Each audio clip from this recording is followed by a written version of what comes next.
ദൈവനാമത്തിന് മഹത്വമുണ്ടാകട്ടെ. ശ്ലീഹാ നോമ്പിന്റെ 8-ാം ദിവസത്തിലേക്ക് നാം പ്രവേശിച്ചിരിക്കുന്നു. യേശു കർത്താവ് ശിഷ്യന്മാർക്ക് നൽകിയ മഹാനിയോഗം ശിരസാ വഹിച്ച് സുവിശേഷത്തിനു വേണ്ടി ജീവിതം സമർപ്പിച്ച അപ്പോസ്തലന്മാരുടെ ജീവിതത്തെ ഈ നാളുകളിൽ ഓർക്കുകയും പഠിക്കുകയും ചെയ്യുന്നു.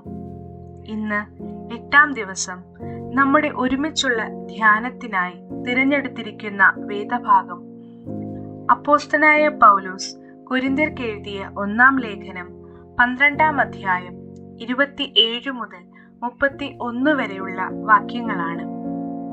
1 കൊരിന്ത്യർ 12-27 മുതൽ 31 വരെ. വിഭജനത്തിന്റെ അനുഭവത്തിലൂടെ കടന്നുപോകുന്ന കൊരിന്ത്യ സഭയെയാണ് പൗലോസ് ഇവിടെ അഭിസംബോധന ചെയ്യുന്നത്. ആരാണ് ഒന്നാമൻ, ഏതു വരമാണ് മികച്ചത് എന്ന തർക്കത്തിൽ തമ്മിൽ കലഹിക്കുന്ന സഭയിൽ പൗലോസ് ദൈവ ഇച്ഛയെ പറ്റി വെളിവാക്കുകയാണിവിടെ. സഭ എന്നാൽ ശരീരമാണെന്നും അത് ജീവനുള്ളതും ജൈവമായ ഐക്യമുള്ളതും അതിൽ എല്ലാ അംഗങ്ങൾക്കും പ്രാധാന്യമുള്ളതും ആകുന്നു.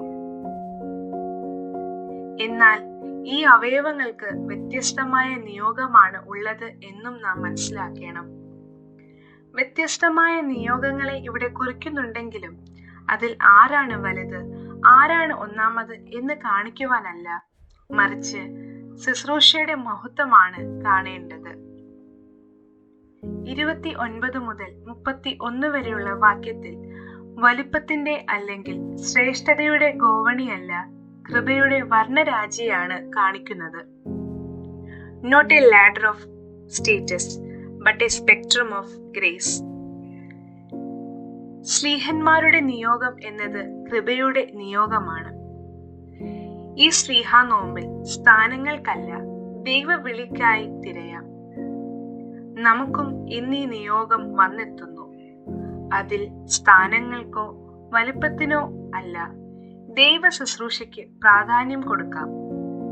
അത്തരത്തിൽ നമുക്കും ദൈവം നൽകിയിരിക്കുന്ന നിയോഗങ്ങളെ കൃപയുടെ നിയോഗമാണ് എന്ന് മനസ്സിലാക്കി ശുശ്രൂഷ ചെയ്യുവാൻ ഈ ശ്ലീഹാ നോമ്പിലൂടെ സാധിക്കട്ടെ. നമുക്ക് പ്രാർത്ഥിക്കാം.